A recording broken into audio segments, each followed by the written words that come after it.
Now, we've been hearing that coronavirus pandemic is expected to get worse before it gets better, and health officials are now updating guidelines in an effort to prioritize patients who are most at risk.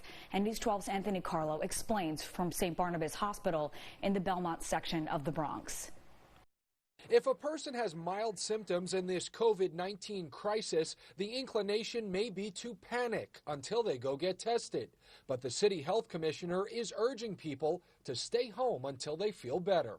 Don't call your doctor at least for 3 or 4 days, and having a test doesn't really matter because most people, 80% of people, will have a mild course. Only if symptoms are not improving after 3 to 4 days does Commissioner Barbo want you to phone your doctor. Mayor de Blasio explaining why. We are preparing for an onslaught. We have to prioritize. Dr. Jeffrey Lazar says SBH Health System has seen a handful of positive COVID-19 patients.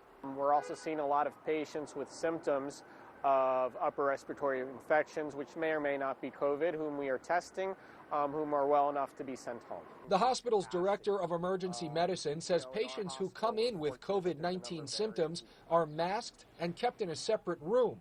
But he says more can be done to slow the spread and lessen the impact on the healthcare system. One reason why we're recommending that people with mild symptoms stay home is because as soon as you leave the house, there is a risk of either you spreading your infection to other people or you being exposed to other individuals with the infection. And throughout all of this, we cannot forget to ask our healthcare professionals how they are feeling as the brunt of this pandemic falls upon their shoulders. We all went into healthcare because we want to help people, and it's unfortunate that this pandemic exists, but it also sort of reinforces for all of us why we went into this profession. In the Belmont section of the Bronx, Anthony Carlo, News 12.